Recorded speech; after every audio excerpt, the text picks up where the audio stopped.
Hannah Arendt viaja a Jerusalén en los años 60 a ver el juicio contra Adolf Eichmann, quien la prensa había considerado como uno de los altos líderes de la SS y del movimiento nazi.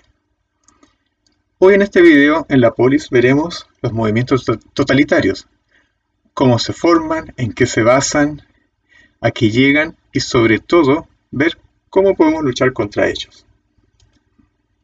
¿Quién es Hannah Arendt? Hannah Arendt es una judía alemana, doctora en filosofía, discípula de Heidegger, quien tiene que huir de Alemania de los nazis, terminando finalmente en Estados Unidos. Y ella hace una serie de estudios sobre los movimientos totalitarios y sobre la democracia, donde finalmente ella considera que está realmente la solución a estos problemas. ¿Quién es Adolf Eichmann? Como bien todos saben, es un alto dirigente que ingresó a las SS siendo joven, como mucha gente que se ingresó al movimiento nazi, y que toda la prensa decía que este era un verdadero monstruo. Entonces ella llega y se entrevista con él, y esto está relatado en el libro Eichmann en Jerusalén, y ve que este no es realmente un monstruo, como toda la prensa quería mostrarlo. Además, nos indica de que esta persona fue revisada por varios psiquiatras y lo consideran, entre comillas, normal, como cualquiera de nosotros podría ser. Entonces surge la duda de que si en determinadas circunstancias cada uno de nosotros podemos llegar a perpetrar realmente actos inhumanos, malvados, basados simplemente en lo que él dijo en el juicio, de que estaba haciendo su trabajo, que era su obligación, que si él no lo hacía, otra persona lo haría, y que era el sistema, no él, el que realmente estaba cometiendo las atrocidades que lo estaban acusando. Obviamente, Hannah Arendt no está de acuerdo con su comportamiento final, pero sí pone en duda el hecho de que puede ser un grupo significativo de personas llegar a tener este tipo de comportamiento. ¿Qué es lo que tenemos hoy en día? Y que siempre lo hemos tenido. Siempre hay grupos, lo que nosotros se denomina frases de odio. Y cuando niños siempre pensamos de que existe el bien y el mal, existen los buenos y los malos. Pero ya posteriormente, cuando uno crece, se da cuenta que el mundo ya tiene matices. Pero podemos ver varias frases aquí a la izquierda como dirigentes establecen que determinado tipo de personas son unos miserables, sin corazón, que unas personas no son personas y que realmente cualquier cosa les produce malestar. Las frases de odio apelan a la emoción, no al razonamiento. ¿Y qué es la característica de lo que es la emoción? Que la emoción moviliza más que cualquier otra cosa. El miedo, el odio, realmente son elementos movilizadores de la gente. Y la política en sí tiene una carga emocional bastante fuerte. Si no, es cosa de escuchar grupos que dicen aquí no hablamos de política, o simplemente que uno da una opinión política, un pensamiento, y realmente varias personas saltan y prácticamente atacan, y otras simplemente se sienten incómodas. Es simplemente en un grupo que es simplemente preguntar a una persona en un grupo que uno está recién conociendo por quién votó en las últimas elecciones, y veremos esa reacción frente al tema político, que uno se pone un poco a la defensiva. Pero hay momentos en la historia donde ya el tema político ya tiene una fuerte carga emocional. Y eso ya es un elemento que hay que tomar en consideración. ¿Cómo parte el siglo XX? Bueno, indica Popper de que, por un lado, tenemos los movimientos científicos que tienen una clara posición de que yo tengo una hipótesis y tiene que ser contrastado con la realidad. Y si eso no cumple, está mala la hipótesis, está mala la teoría. Ese es el principio científico. Y es con lo que parte Einstein cuando él dice de que, ok, la prueba que se hizo a principios de en los años 20 sobre un eclipse solar para corroborar lo que es la teoría de relatividad general, se cumplió. Y fue un alivio para él, en sentido, estaba en lo correcto, pero él estaba muy claro de que si es que no hubiese estado en lo correcto, hubiera sido la teoría de la teoría gravitacional que estaba errada. Que es una actitud completamente distinta, dice Popper, a otras actitudes dogmáticas de Marx, de Freud o de Adler.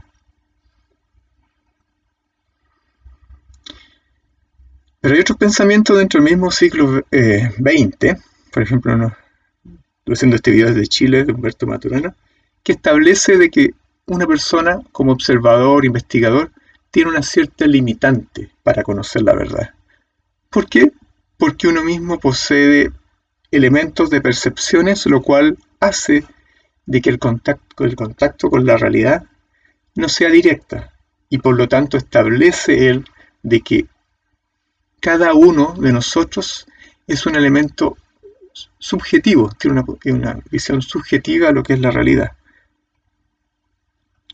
Y también Heidegger también lo afirma también en nuestro siglo, de que el común de los hombres tiene que explicarse de alguna forma y tiene una necesidad de explicarse lo que es el mundo, y por lo tanto reflexiona, investiga.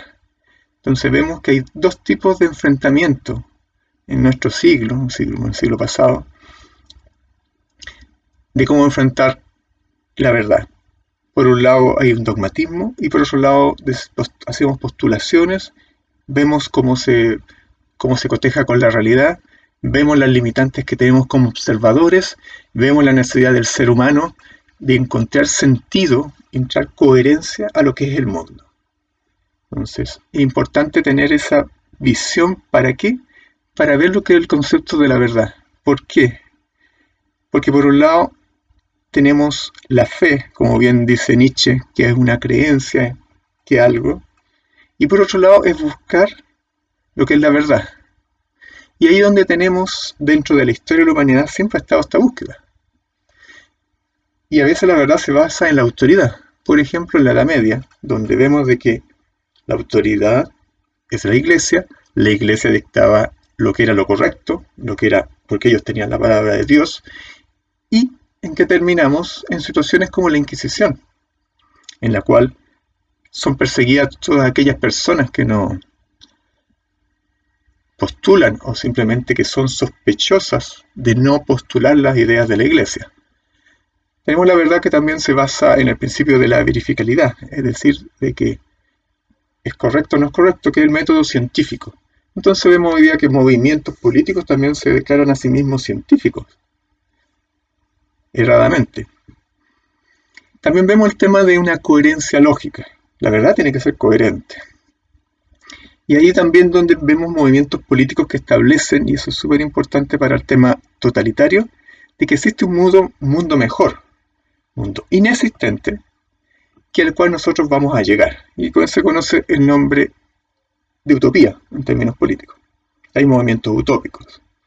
No vamos a entrar en el sentido del escepticismo, que nadie puede llegar a la verdad, relativismo de que la verdad no la podemos ver porque depende de los ambientes exteriores a nosotros, el subjetivismo que depende de nosotros,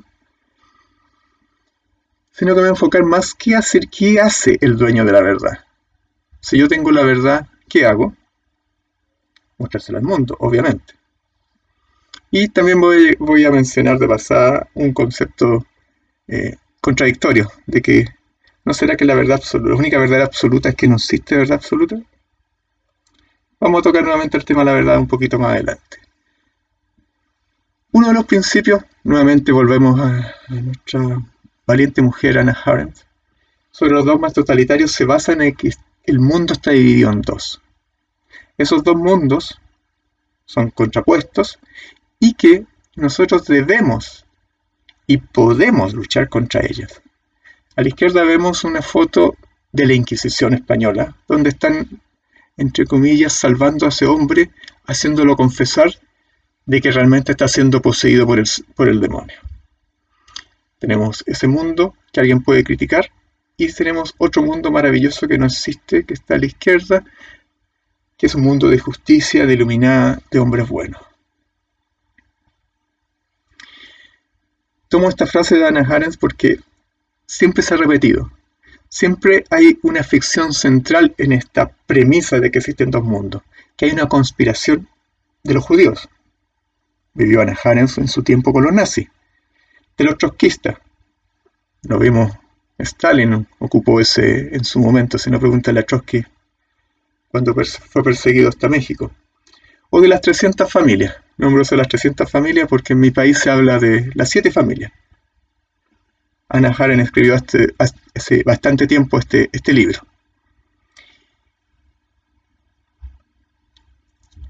Y también menciona un poco a Marx, que establece de que la ideología de la clase dominante es la ideología dominante de la sociedad. Entonces, también, voy a retomar un poco este tema después, el hecho de que tenemos dos mundos y de que un grupo, el que está en el poder, actúe de cierta manera y por lo tanto eso posibilita moralmente al otro grupo hacer lo mismo. ¿Por qué se habla de dos mundos? Se habla de un mundo bueno y de un mundo malo. Volvemos al tema de las frases de odio. Yo soy así, el otro grupo es asá, y ellos son los malos. Yo soy moralmente superior. Y yo, como moralmente superior, tengo que mostrarle al mundo que los otros son realmente malos. Y que los otros son malos a tal punto de que ellos no pueden ver el bien que yo estoy pregonando. Y por lo tanto, tienen que ser eliminados. Dentro de ese movimiento, de mi movimiento de salvación del mundo, está el concepto de la propaganda. Hannah Arendt, en su libro de totalitarismo, se enfoca mucho y hay una crítica por eso, se enfoca mucho en el movimiento nazi, el movimiento staliniano, comunista. Da muchos ejemplos en su libro bastante interesantes. No se enfoca en otros movimientos que estaban en su tiempo, como el movimiento de Mao Zedong, precisamente porque da muchos detalles, muchos fundamentos y muchos ejemplos. Y una de las cosas de que establecen estos movimientos totalitarios, y es un modus operandi, de que las masas deben ser ganadas por la propaganda. Eso lo hizo Stalin, lo hizo Lenin, lo hizo Hitler, lo hizo Mussolini, lo hizo Fidel Castro, lo hizo Augusto Pinochet. Tienen que ser ganadas. Por ejemplo, ocuparon la propaganda antisemitista como parte de su elemento de ganarse la población. Incluso lo que es la propaganda puede llegar a estar en forma contrapuesta con lo que es el adoctrinamiento interno. Por ejemplo, cuando se hizo la alianza entre Stalin y Hitler en plena Segunda Guerra Mundial. No tenía ningún sentido eso contra la propaganda interna, ese tipo de decisiones, pero eso ellos lo explicaron internamente como una maniobra táctica temporal.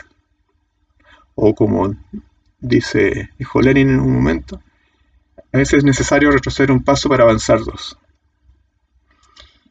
Un concepto importante de la propaganda es que los términos se redefinen, incluso llegando a crear lenguajes propios dentro de lo que es el movimiento. Por eso en la parte izquierda pueden ver una frase, está en inglés, del libro 1984 de George Orwell, donde dice que la guerra es paz, la libertad es esclavitud y la ignorancia es fortaleza. Es decir, redefino conceptos. Seguimos con el tema de la propaganda. Por ejemplo, Hitler estableció en un momento dado de que el nazismo seguía la idea del cristianismo. Yo creo que todos estaríamos de acuerdo de que, por lo menos el cristianismo actual, porque él se basaba mucho en el cristianismo antiguo para justificar sus atrocidades, no tiene nada que ver con el nazismo. La mentira es un elemento importante dentro de la propaganda. Y miente porque alguien va a creer. Es una frase que ellos practicaron, lo declararon, pero muchos más lo usaron. Y ocupan conceptos nuevamente, cambian los conceptos. Por ejemplo, nunca han sido liberados por la democracia, nunca han sido liberados la humanidad. ¿Y por qué? Porque él sí es capaz de liberar al hombre. Nuevamente, redefiniciones de conceptos nuevos. Y hoy en día también tenemos elementos de propaganda, la famosa fake news. Como ya mencioné, la mentira no es obstáculo, sino que es un medio más dentro de lo que es la propaganda. Es decir, el fin justifica los medios. Voy a retomar una frase de Engels en el sentido de que ellos ven en los periodistas, además de otros profesionales, un elemento, parte del movimiento. Y ahí entramos al concepto de lo que es el periodismo proselitista o propagandista. Hoy en día, sí, obviamente, todos los medios tienen su elemento político. Y en términos generales no estoy contra el periodismo proselitista o propagandístico, siempre y cuando se establezca en su línea editorial de que su sentido es ese. Hay medios de comunicación de que se dicen que son totalmente objetivos, independiente de que no creo en la objetividad desde el punto de vista de Maturana, pero sería mucho más honesto decir de que su lineamiento es o es liberal, o es conservador, o es de izquierda, o es de derecha. Personalmente mi lineamiento es más, de punto de vista político, es más liberal. Ese es mi sesgo. Y también tenemos lo que es la posverdad. La posverdad también pasa a ser parte de la propaganda y la hemos visto hoy en día en algunas elecciones en otros países, donde al final se categoriza a las otras personas y no importa lo que se diga, no importa lo que la piense, porque se le puede acusar de que está ocultando algo y al final se demuestra de que no es verdad, pero dicen, pero esta gente siempre ha ocultado algo. Nos equivocamos esta vez, pero siempre han ocultado algo. Entonces se establece una posverdad. Es una forma de fake news también, para mi gusto, una forma de propaganda. ¿Qué es la otra característica de las organizaciones totalitarias? Las organizaciones totalitarias tienen una estructura de élite, de afiliados y simpatizantes, es decir, es una jerarquía. Y esa jerarquía permite que se repite. Si nosotros vemos el movimiento nazi, vemos que tenemos las SS, tenemos las SA, y así tenemos varios elementos, varios grupos, que se van repitiendo. A su vez ellos están jerarquizados y a veces se van repitiendo. En el Partido Comunista también existen grupos, existen que se van armando en forma paralela y van repitiendo esta organización. Entonces al final uno no sabe bien quién manda, si manda el Polité, el Comité Buró, el partido, la asamblea. ¿Por qué? Porque empiezan a repetir, empiezan a crear estructuras y las empiezan a repetir entre ellas. ¿Y cuál es la característica dentro de los simpatizantes, afiliados y élite? Hay una característica de desprecio, como establece nuestra amiga Hannah Arendt. Los simpatizantes simplemente desprecian lo que los conciudadanos normales. ¿Por qué? Porque no se dan cuenta de la verdad que ellos están pregonando. Los que son ya afiliados al partido se burlan de los que no, de los simpatizantes, por su falta de compromiso y de radicalismo. Eso lo vemos hoy en día. No, ellos son muy blandos, son muy suaves.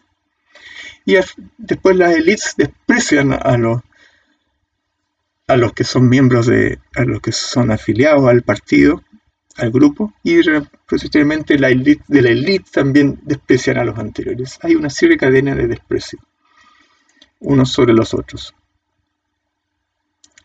Y lo más importante de lo que persigue esta organización totalitaria es simplemente hacer de que la gente se separe de los hechos y que cada uno en el fondo sea un ser independiente que no pueda creer nada más que la organización del partido o el grupo o movimiento. Esto también crea símbolos, rituales que le dan un sentido tribal.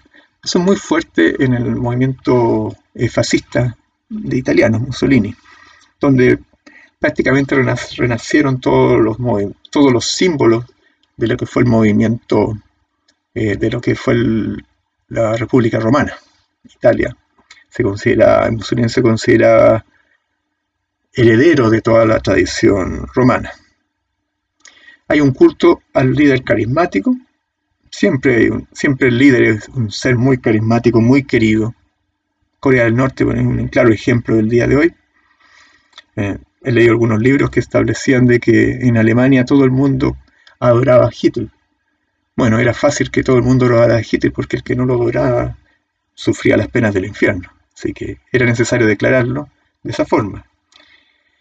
Y otro elemento que ocupan los que están en la élite es la noche de los cuchillos largos. Lo ocupó Hitler, lo ocupó Stalin, si no pregúntale a Trotsky, que terminó huyendo y siendo asesinado en México. Y también lo ocupan otros de otra manera, no necesariamente matándolos, pero sí también dándolos de baja o sacándolos del camino, como lo hizo Pinochet en Chile con los generales, como lo hizo Fidel Castro, mandando a los que podían hacerle sombra a misiones en América Latina. ¿En qué terminan los movimientos totalitarios? ¿O en qué crean? Vamos a la izquierda, una foto de Mussolini, bastante arrogante, una arrogancia a tal punto de que la literatura establece de que la arrogancia de Mussolini incluso era mal visto por Hitler, era también por Franco, los cuales consideraban ridícula. Una visión orgánica. La raza aria, por ejemplo, necesita un espacio vital. Así, el movimiento nazi es un organismo, es un cuerpo que necesita ser movido, que tiene vida, que respira por sí mismo. Tiene una visión histórica. El materialismo histórico es una ley inmutable que rige el mundo, así que no podemos, es como la ley de la gravedad, es ridículo luchar contra ella. Entonces tenemos que seguir en ello porque es la ley del mundo. Mussolini establece dentro de esta visión de que todo lo encierra todo, de que todo está dentro del Estado. ¿Y el Estado quién es? Él. Él es todo. Entonces, ¿qué es lo que persigue, como lo mencioné antes? Es que haya una eliminación de la persona de una condición de grupo, que es un sine qua non para la dominación total. Yo no puedo confiar en nadie. En el único que puedo confiar, y eso está muy bien representado en el libro 1984 de George Orwell, solo puedo creer en la verdad absoluta que establece ese líder carismático que fue impuesto. El fanatismo, una vez instaurado, es difícil.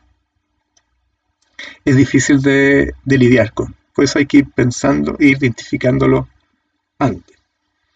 Y otro elemento que ocurre mucho en estos movimientos son los enemigos internos.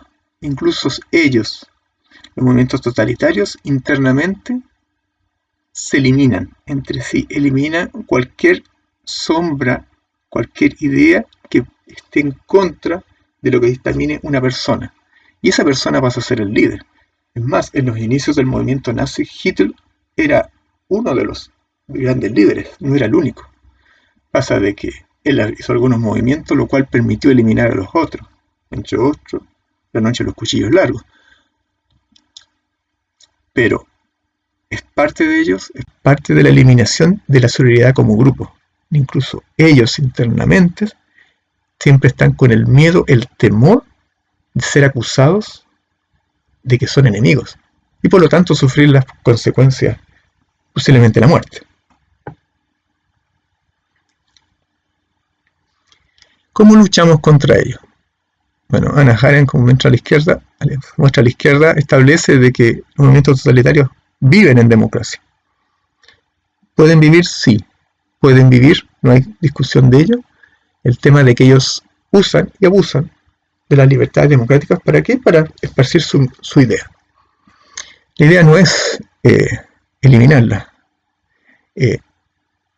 Y simplemente es, como dice Albert Camus, es las fallas que nosotros tenemos como demócratas lo que hace que esas teorías salgan adelante. Entonces, en la democracia tenemos algunos principios. La libertad, entre ellos la libertad de expresión, la tolerancia y el respeto por la persona. Si esos elementos no están, es fácil darse cuenta que el concepto de democracia no está presente. Obviamente estoy hablando de una democracia desde un punto de vista de democracia liberal, porque desde el punto de vista de los totalitarios, la democracia, como la estoy presentando aquí, no existe. y por lo tanto tiene que ser destruida. Otro elemento importante en considerar la historia de la humanidad, tanto la escrita como no escrita, vemos de que la libertad de las personas es prácticamente corta. Hay países que prácticamente no han conocido lo que es las libertades. Han pasado, viven en comunismo por muchos años, pero previamente vivieron un zarismo, previamente vivieron un sistema feudal que no permitía la expresión de las ideas. Entonces, en términos de la libertad de las personas como las conocemos hoy día en el mundo occidental, los países que tenemos democracia, si las vemos en términos de años, es muy corta. Y también sabemos que la democracia se debilita por el contexto de la población, ya sea por una crisis económica, crisis social.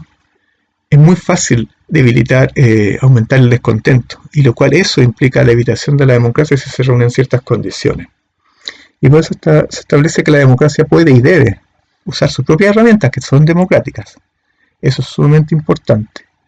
No caer en el juego por decir que atacamos un sistema totalitario, usar las herramientas de los sistemas totalitarios. Y también está entender, y también un poco muestro una frase de Sócrates, de que cuando uno encuentra algo difícil, uno simplemente dice que no lo puedo hacer. Pero cuando uno habla del Estado, del gobierno, pucha, que es fácil decir que todos lo podemos hacer, siendo una de las cosas más complejas lo que es un gobierno y lo que es el sistema democrático. Un punto importante es entender de que todos los partidos legítimamente luchan por el poder, no porque un partido quiera el poder se lo transforman en un ente totalitario. Pero un ente totalitario sí quiere el poder. Y esa diferencia es la que nosotros tenemos que tener muy clara. ¿Qué es lo que tenemos que hacer? Es fomentar la tolerancia. Hannah Arendt, nuevamente, nuestra valiente amiga, dice de que no hay pensamientos peligrosos, sino los pensamientos es peligroso en sí. Tenemos que ayudar a fomentar esa tolerancia con todo tipo de ideas. No a la censura, incluidas las frases de odio. Es mejor que las ideas sean propuestas y yo las ataque en el mundo de las ideas. Las acciones es algo distinto. Las acciones se persiguen por ser acciones, no porque las comete con una persona determinada o credo son válidas, o si las comete esa misma acción por una persona que piensa distinto, no lo es. Si alguien mata a una persona, es malo de por sí. Si mata a una persona porque piensa distinto, es malo, independiente del que mata sea de una raza o de una posición o de una posición económica, y la otra parte, la víctima, sea de determinado color o de determinada posición económica o política. No se puede, esas son acciones, pero la censura a las ideas, eso no puede existir. Bueno, una visión personal. Es importante, bueno, y con eso quiero también resaltar lo que dice Chomsky a la izquierda. Si no creemos en la libertad de expresión, para la gente que no compartimos, que despreciamos, parece él, si no creemos en eso, entonces no creemos en la libertad de expresión. Entonces, es importante llamar a ser coherente en ese aspecto. Aprender de la historia. Es súper importante ver que la historia, obviamente la historia nunca va a ser igual, pero sí se establece de que la historia se repite. Además establezco de que la historia no es única, y vuelvo al tema de la tolerancia, en el sentido de que determinados hechos históricos, no tocando ni siquiera Chile, yéndome a España, la interpretación del gobierno de Franco, existen dos interpretaciones, y hay libros que apoyan las dos partes, y hay historias que apoyan las dos partes. Leamos las dos, veamos las dos, aprendamos de las dos. Eso es lo importante de la tolerancia. Y ahí tomo un poquito atrás lo que decía Marx de lo que es lo dominante, que escribe, en el fondo el que domina, escribe el periodismo, la propaganda.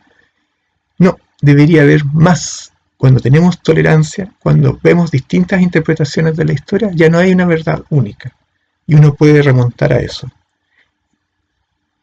Y en ese sentido establezco que es importante aprender de la historia. Fomentar el pluralismo. Aclarar conceptos. Es muy importante eso de aclarar conceptos. ¿Por qué? Porque los sistemas totalitarios redefinen conceptos. Democracia para el mundo occidental es distinto a lo que es democracia para una Alemania democrática. ¿Por qué? Porque ellos definen democracia de otra forma. Usan la misma palabra porque, entre comillas, propagandísticamente llega, es aceptada, pero en conceptos son totalmente distintos. Entonces llegamos al punto de que le decimos una persona entiende democracia algo y otra persona entiende democracia otra cosa, y si preguntas entre ellos, las otras posiciones que también son democráticas según los conceptos de cada uno de ellos, son dictaduras. Entonces, no estamos hablando de lo mismo. El silencio entre las ideas y actos totalitarios solo ayudan a que eso se expanda, se acepte. A veces muchos gente cuando vio surgir el movimiento nazi, decían, estos son unos pobres tontos, sin sentido, no tienen idea de lo que están hablando. Bueno, esos pobres tontos llegaron a tener el control total de Alemania. Ellos no llegaron a ser mayoría, llegaron a tener el 33%, me parece, con la última votación en donde salió elegido Hitler. No llegaron a ser mayoría, pero partieron con un grupo que el mundo que los adversarios los calificaron como tontos, que no era necesario advertirse. Entonces, y ahí vuelvo a un punto anterior, que es la responsabilidad propia. Nosotros somos responsables de lo que está pasando en la historia que se está construyendo hoy en día mismo. Es importante no guardar silencio, sino discutir las ideas. Es súper importante la discusión de las ideas, y uno se da cuenta rápidamente cuando pasan de la idea a los ataques personales, que ya no hay argumento. Cuando pasan, no, es que tal persona apoyó tal cosa o dijo tal cosa, por lo tanto sus ideas son totalmente inválidas. Lo escuchamos mucho el día de hoy. ¿Una persona puede equivocarse? Sí, pero yo me equivoco bastante. ¿Podemos estar equivocados? También. Yo por lo menos lo hago. No conozco ninguna persona que nunca haya mentido y nunca se haya equivocado en el mundo. A lo mejor alguien de ustedes sí, pero yo no. Pero no llevarlo al ataque a las personas, sino a la discusión de las ideas. Eso es sumamente importante en lo que es la formación democrática y tolerante. Analizar todos los actos e ideas. No porque, como comentaba antes, lo diga A está bien, y si lo dice B está mal. Y siempre ser crítico, incluso con las ideas que uno apoya. Tiene que ver sus contradicciones, ver sus pros y sus contras. Y todo eso nos lleva a los valores de la democracia. En democracia seguimos como una respuesta alternativa para no caer en el totalitarismo. Todos tenemos creencias internas vía sesgo. Todos tenemos una idea de lo que puede ser el mundo y qué es lo que es el bien, cómo que es el mal. Todo lo que es justo y lo que no es justo. Ese no quiere decir que nosotros seamos totalitaristas, precisamente por tener idea, sino llamo al sentido de reconocer esas vías. Como les contaba, mi pensamiento es más, en términos políticos, más liberal. Y tengo esa vía, la reconozco, y con esa visión voy a leer muchos de los textos que veo y analizar las noticias. Pongo ahí a la izquierda a Norberto Bobbio, un italiano, como pueden ver por la frase, cientista político italiano, pensador político bastante renombrado, liberal, y que establece ahí, bueno, dice en italiano, está bastante fácil para nuestros amigos paroparlantes, que la derecha considera que la desigualdad social es tan común como el día y la noche, y la izquierda la considera como algo que tiene que ser erradicado. Entonces esa es mi creencia interna. Bueno, se está mofando en el fondo de esas dos posiciones, la está simplificando. Es mucho más profundo que eso en todo caso. Pero ahí está estableciendo prácticamente que nosotros siempre vemos el mundo desde una posición preconcebida. Y esa siempre tiene que ser revisada y analizada. Otro concepto que es la supremacía moral aplicada a la sociedad es una semilla de la intolerancia. Así, yo sé lo que es la verdad, lo que es justo y lo que es injusto. moralmente yo soy superior al resto. Eso se da mucho, sea mucho en los medios de comunicación, sea mucho en lo que es las redes sociales. Yo establezco lo que es correcto y lo que es incorrecto. Cuidado con eso. Bueno, en términos de filosóficos, lo único permanente es el cambio, lo que se pone acá, porque todo va a cambiar, todo cambia. En ese sentido, no conllevo mucho lo que es el movimiento conservador de mantener todo tal como está, porque nunca, eso es imposible. Todo día va a ser distinto al anterior y la sociedad siempre va a ir avanzando. El tema es hacia dónde va a ir a avanzar. Y nuevamente citando Bobbio, detrás de un gobierno democrático está el pluralismo. Si no, no existe. No existe, no es democracia. Por mucho que tengamos esos pensamientos ya establecidos. Y por último quería relanzar lo que son los valores de la democracia. Bueno, establece Bobbio, es de que la tolerancia es necesaria. Ya superamos en un momento dado en la historia del mundo a través de las guerras religiosas. Ya superamos esa etapa y aceptamos la tolerancia, aceptamos la diversidad religiosa. Ya un judío con un cristiano, dentro del cristianismo un católico con un protestante pueden vivir en conjunto. Hoy en día queda un tema con el mundo musulmán, pero tenemos que ir hacia allá, de que tenemos que ser tolerantes. Eso fue prácticamente por una definición en un momento dado histórica, por John Locke, estableciendo que son ámbitos distintos, el ámbito de la religión y el ámbito del hombre. Otro concepto importante es de que la democracia estableció una forma de resolver los conflictos. Entonces, sin recurrir a la violencia. Entonces la democracia es un elemento que si nosotros lo valoramos realmente, sabemos de que tenemos diferencias y la sociedad siempre va a tener diferencias. Aquellos que dicen, no, que todo el mundo está a favor de nuestro líder carismático, para mí eso es totalitarismo. No es, porque es imposible que todo el mundo piense determinada cosa, todos estén a favor de una determinada persona o determinada idea, a menos que sea muy, muy, muy básica. En términos generales siempre va a haber más de una posición. Pero ¿cómo resolvemos ese elemento? Para eso existen elementos democráticos. ¿Qué es lo que otra cosa que fomenta lo que es la democracia? Al haber diversidad de ideas, en el dibujo varias ideas que van saliendo, y esas ideas se debaten, permite el cambio. Y permite la transición a nuevas cosas. Y él habla de una revolución silenciosa. Sé que en Chile hay un libro de Lavín, una revolución silenciosa, lo cual no, esa parte de la revolución silenciosa no es muy bien, no puede ser muy bien recibida, pero el concepto que establece Bobbio es eso, de que los cambios van a haber, y esos cambios no tienen por qué ser por la fuerza, no tienen que ser violentos, sino que precisamente son cambios dentro de lo que es la democracia. Bobbio es un demócrata procedimental. Yo adjunto varias de sus posiciones al respecto, en términos de que la democracia establece el marco donde nosotros nos vamos a desenvolver, no establece la política económica que vamos a aplicar en determinados momentos. Dos países pueden ser democráticos, igual de democráticos, tomando decisiones en determinadas cosas distintas. Y por último hace una pregunta, el mismo Norberto Bobbio, de que al tener todo un sistema democrático que se mantiene durante el tiempo, eso indudablemente genera fraternidad entre las personas, colaboración entre las personas. Y yo creo que eso es lo más importante. Nadie está de más, todos damos nuestro grano de arena. Nadie sobra.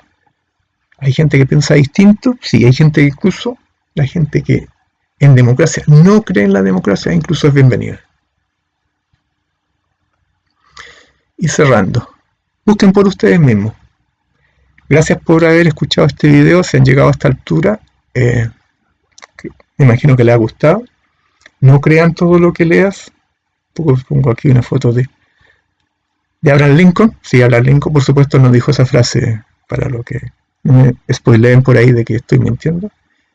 Vean ustedes mismos, busquen ustedes porque la mejor forma de luchar contra las ideas totalitarias es que nosotros tengamos nuestro pensamiento crítico. Que aprendamos, como dijo la historia, es un elemento bastante bueno para ir aprendiendo. Puse aquí algunos libros, no quiero influirlos, si no quieren leerlos, hay algunos que están incluso en video o películas. Por ejemplo, Hannah Arendt, Eichmann en Jerusalén, hay una película, no la he visto más el libro. 1984, está el libro bastante bueno, recomendable, 100%. También está la película, también bastante buena, no sé si la he visto.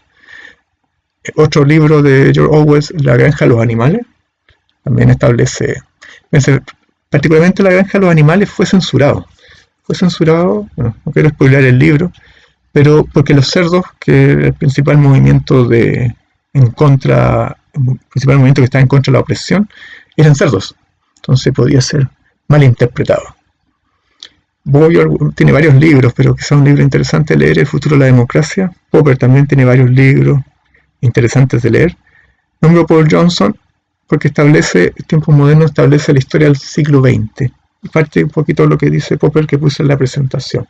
Ahí estamos obviamente mucho más detallados esos movimientos como parte, y tenemos conscientes de que el siglo XX tuvimos una faceta totalitarista. Tuvimos una Alemania hitleriana, tuvimos una Rusia staliniana, tuvimos una Italia fascista, tuvimos Franco en España. De ellas solamente sobrevivió uno durante el tiempo, lamentablemente, cayó mucho después.